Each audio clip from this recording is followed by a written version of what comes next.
Hola, ¿qué tal comunidad? ¿Cómo están? Bienvenidos y bienvenidas a otro jueves de relatos. Esperamos que estén listos para apagar la luz, tener su cafecito al lado y cerrar los ojos para dejarse llevar por la historia del día de hoy. Recuerden tomar esto como un entretenimiento, por favor, no se nos vayan a sugestionar, sobre todo a raíz del video anterior, tenemos que aclararlo. Y si sienten algo extraño con ustedes, intenten no ver estos relatos a solas, no escuchar estos relatos a solas. Y no por manifestaciones en su casa, o sea, lo decimos para que los vean más tranquilos, para que no se nos sugestionen.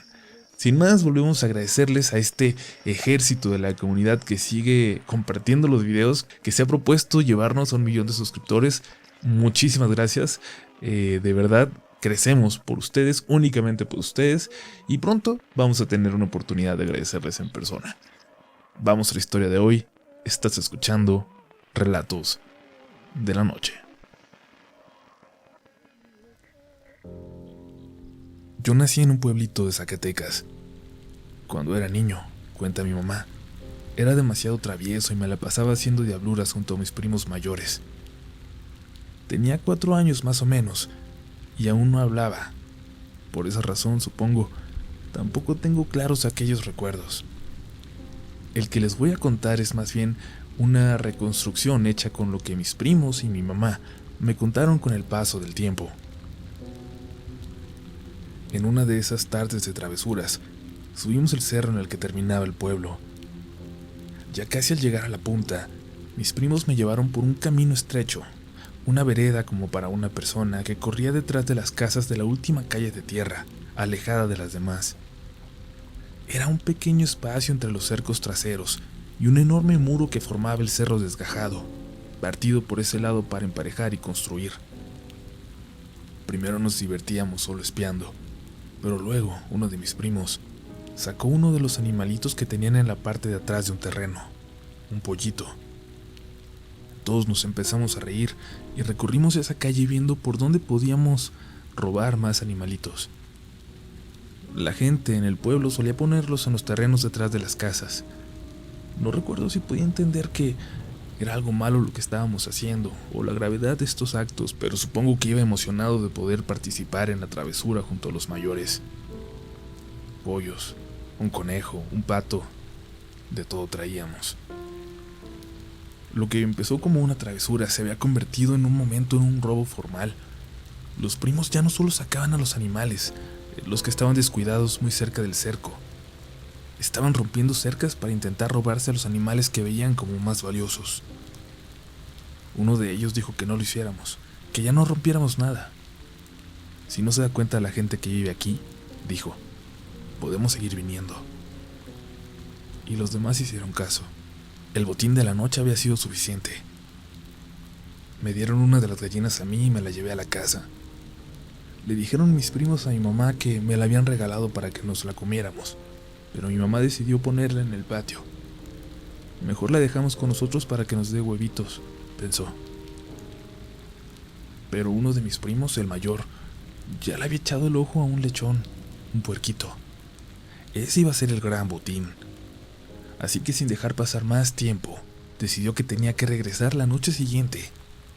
Como les dije, de niño travieso, había pasado a un ladrón, y solo porque vio la oportunidad de hacerlo. Bueno, también porque todos teníamos hambre. No había muchas oportunidades en aquel entonces, en aquel lugar.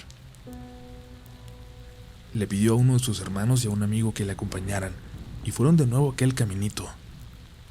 De noche era imposible ver por dónde caminaban. Llegaron hasta la casa donde estaba el cochinito, donde ya habían hecho un hoyo. Pero los animales empezaron a hacer mucho ruido. No solo los cochinos, todos los animales de la calle. De pronto escucharon voces de hombres, gritando, maldiciendo a los ladrones y amenazando que no iban a salir vivos de ahí. De uno de los extremos del camino, a lo lejos, vieron a una sombra, una mancha negra que se movía rápidamente. Era algo negro que solo era visible cuando pasaba por los huecos en algunas cercas que dejaban pasar la luz. «¡Es un perro!», gritó uno. «¡Un perrote!». Y en efecto, era un pastor alemán enorme que se acercaba a ellos. Del otro extremo, las luces de una lámpara se acercaban también. Estaban atrapados en ese camino. Y notaron una casa oscura, como si ahí no hubiera nadie, como si ahí no hubieran despertado, y saltaron a esa cerca, luego lo que parecía ser un gallinero y luego al techo, y se quedaron ahí tratando de esconderse, pensando hacia dónde podían saltar después. El perro en el camino dejó de ladrar, y los hombres, cosa rara, no lo siguieron. Les observaban desde afuera. «Sálganse de ahí», les decían a lo lejos, pero sin gritar. Los muchachos evidentemente no hicieron caso, pero no pasaron ni unos minutos cuando se vació ese camino escondido, y la calle de enfrente también. Las voces ya no estaban, todos parecían haber vuelto a casa o haberse escondido por ahí tal vez, esperando a que bajaran para sorprenderlos. Empezaron a oler a humo y notaron que ese techo tenía una chimenea, y que de ahí salía un olor a hierbas, un olor muy raro, algo que nunca habían olido. Era horrible. No parecía que estuvieran cocinando. «Estamos en el techo de la bruja», dijo el amigo de mi primo. Y cayeron en cuenta mis primos, los dos, de la casa a la que habían saltado. Una casa de madera, oscura, casi negra, más alta que las demás, pero más simple en su construcción, como si fuera de otra época.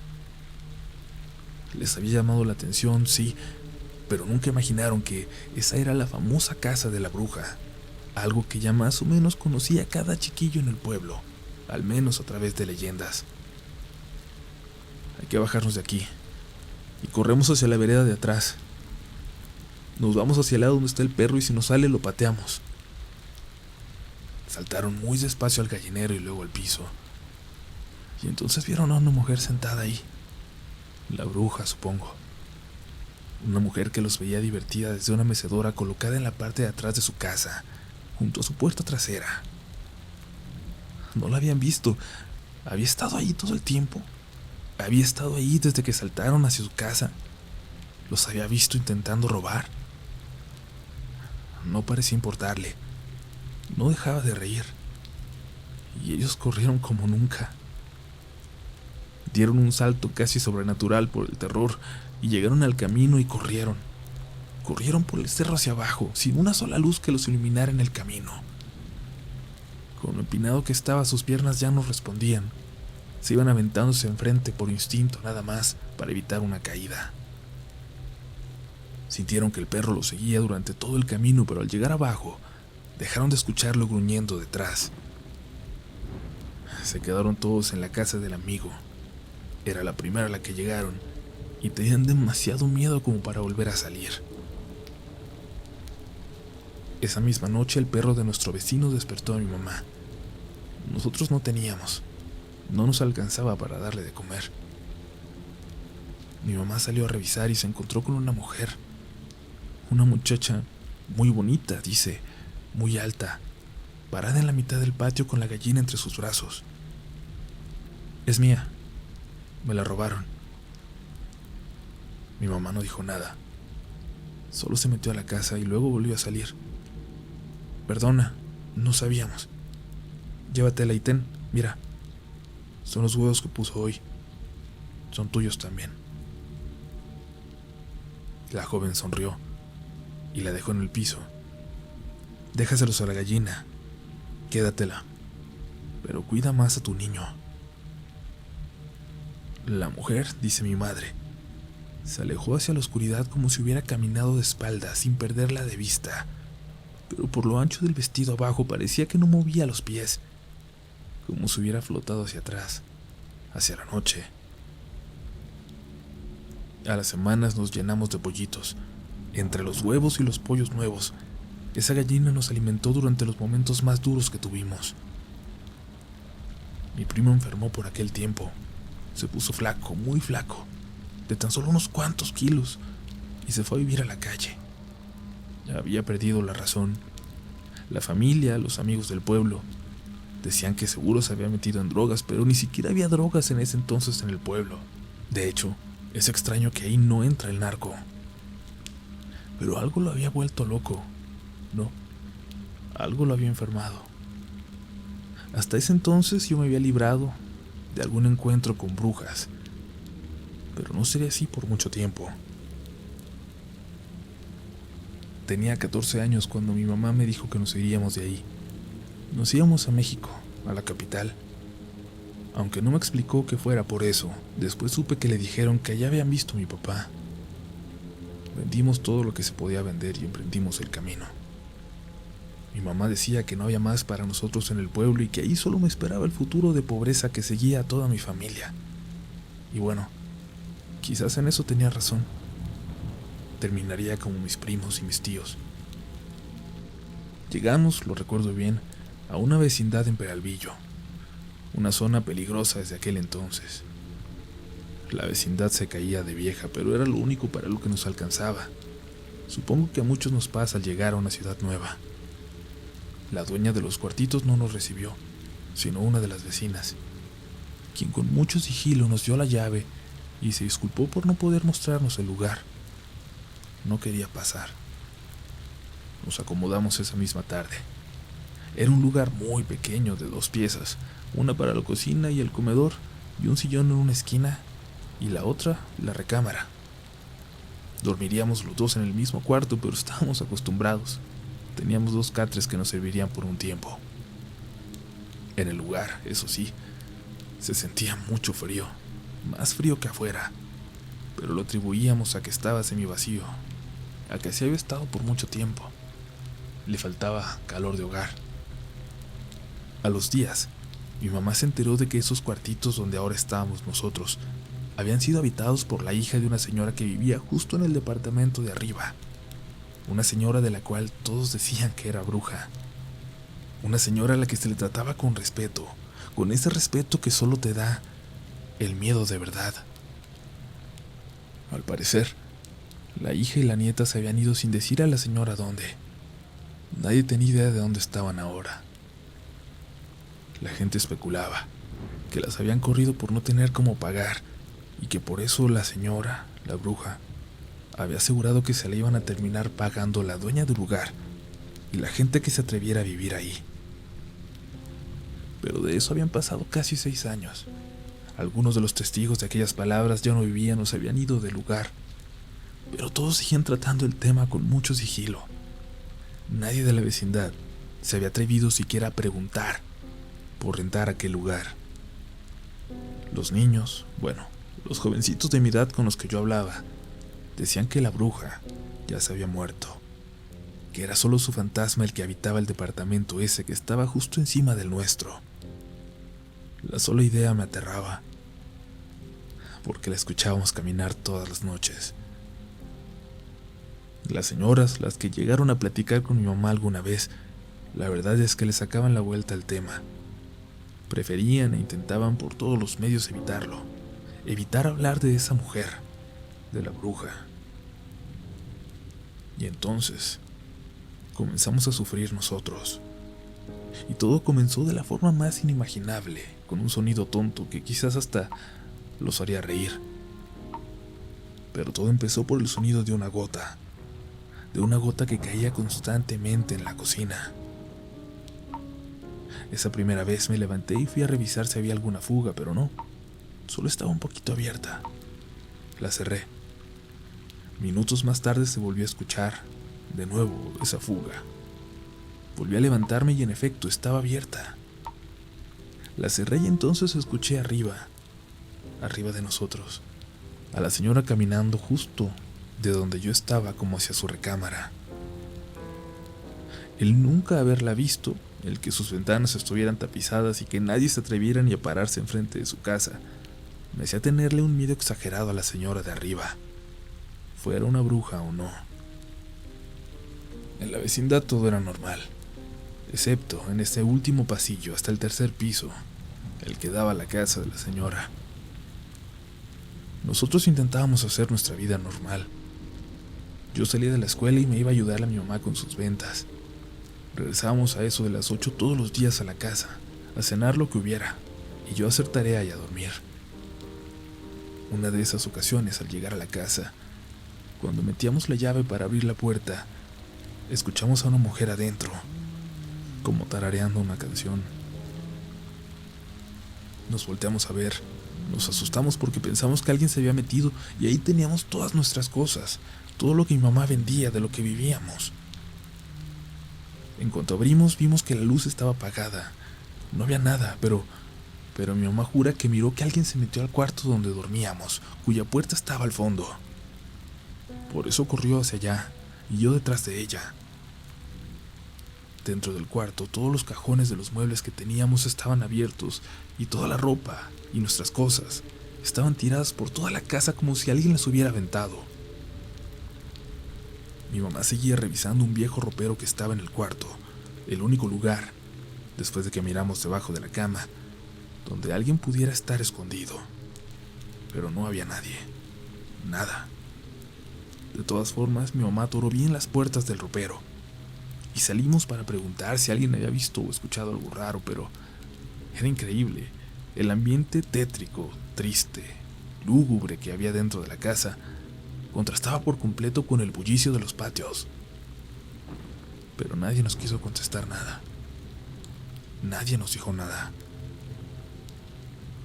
Esa madrugada me desperté. Escuché que la puerta del ropero se movía, como si alguien estuviera intentando abrirla desde dentro. Sin despertar a mi mamá, me levanté. Fui a la cocina por una silla y la atoré en las perillas como en las películas, porque no sabía si había alguien allá adentro, pero algo era seguro. No lo iba a detener por mucho tiempo las cintas de zapatos que usó mi mamá para amarrar las puertas. Los apagones allí no eran raros. Y lo siguiente, una de las cosas más horrorosas que nos pasaron ahí, sucedió durante uno de ellos. Yo siempre me he bañado por las noches y ese día no era la excepción. Me llevé una vela al baño para poder ver. Escuché primero afuera una conversación que pensé que era la tele de algún vecino, pero evidentemente había un apagón, así que no era eso. Y luego noté que se trataba de mi mamá. Estaba platicando con alguien. Me pareció raro, no había nadie, así que desde el baño le hablé. ¿Mamá? No hubo respuesta, y me pareció muy raro, me preocupé, así que abrí la puerta y me acerqué hacia el pasillo. Ahí vi a mi mamá, alusándome con la lámpara desde la cama. ¡Ay no! ¡Cuídanos, Diosito, por favor! Gritaba mientras corría hacia mí. ¿Qué pasó? ¿Qué pasó, mamá?, le preguntaba. Me cubrió la espalda con otra toalla y así de grande como estaba me cargó hacia afuera. Salimos corriendo de ahí y yo no entendía qué estaba pasando. Llegamos con una señora de la planta baja, de las pocas que nos hablaba, y mi mamá le empezó a explicar a ella. Había alguien en su cama, le dijo, y ella pensó que era yo. Pero eso que estaba en la cama estaba respirando fuerte, como con dificultad, y entonces mi mamá empezó a decirle, pensando que era yo, que se iba a enfermar. Y esa cosa le contestó que no. Y mi mamá seguía platicando y la cosa ya no le contestaba, pero mi mamá lo podía ver, de espaldas, acostado. Y entonces fue cuando me escuchó hablar desde el baño y se asustó porque pensó que yo era un fantasma. Pero entonces se incorporó, salió y alusó con la lámpara y se dio cuenta de que era yo, que me estaba bañando, y sin voltear a mi cama salió corriendo de ahí. Pasadas las 11:30 de la noche tuvimos el valor de volver al departamento. El esposo de la vecina nos acompañó y dio una revisada desde la puerta, pero también le causaba miedo entrar. Era evidente. Lo último que vivimos ahí, lo más horrible, ya antes de que decidiéramos irnos, pasó de nuevo otra noche. No recuerdo la hora, pero me despertó mi mamá. Me estaba hablando despacito. Estaba llorando, mirando hacia mí. ¿Qué pasó, mamá? ¿Qué tienes? Hay alguien acostado aquí conmigo. Al decir eso, vi hacia el ropero y las puertas estaban abiertas de par en par. Me levanté y prendí las luces y mi mamá solo estaba acostada, llorando, y detrás de ella había algo debajo de las cobijas, pero las levanté y ya no vi nada. aunque salió el olor más horrible que se pueden imaginar. Era de madrugada, pero nos salimos. Se los juro que nos salimos y que nos dormimos en un parquecillo cercano, horrible y peligroso, pero cualquier cosa era mejor que seguir ahí. Al día siguiente fuimos a sacar lo que podíamos. Vendimos la mercancía de mi mamá y compramos boletos para regresar al pueblo. Al salir de la vecindad, pudiera jurar que vi que alguien se asomaba desde la casa de la bruja de arriba, y en el piso de abajo, exactamente en el mismo lugar, alguien se asomaba de la nuestra. Regresamos a Zacatecas. Mi mamá estaba enferma y olía muy mal. Parecía que la peste de aquella noche se había ido con ella. Luego se la llevaron con una amiga de la abuelita, con una señora que curaba, decían, pero no le pudo ayudar, por más que le dio tés y menjurjes. Días después me encontré a mi primo en la calle. Ya no quedaba nada de él. Era un zombie. Era un cuerpo que paseaba casi desnudo por las calles sin poder siquiera decir una palabra. Estaba en los huesos. Nadie le daba de comer. Y cuando alguien lo intentaba, no lo aceptaba. Nadie sabía dónde se dormía. Era como si fuera un muerto viviente. Como si no se pudiera morir. Fui a buscar a su hermano, el que se había robado los animalitos con él. Me dijo que a pesar de que su hermano mayor no quería, él había ido días después de aquel robo a regresar a los animales que se habían llevado. Y no me lo vas a creer, me dijo. La calle estaba vacía, como abandonada, como si nadie viviera ahí desde hace años. La única casa con luz era la de la bruja, y salía humo de la chimenea. Quién sabe qué estaba haciendo, pero yo le eché a los animalitos a los terrenos de los que los habíamos sacado y ya nunca volví a subir para allá. Tengo una idea para ayudar a mi mamá, primo. ¿Me ayudas?, le dije. Claro, me contestó, sin saber que estaba a punto de pedirle que subiera de nuevo conmigo. La bruja del pueblo, la bruja que vivía ahí, no aceptaba trabajos ni nada. No era una curandera, pero nos vio llegar, supongo, y salió al patio.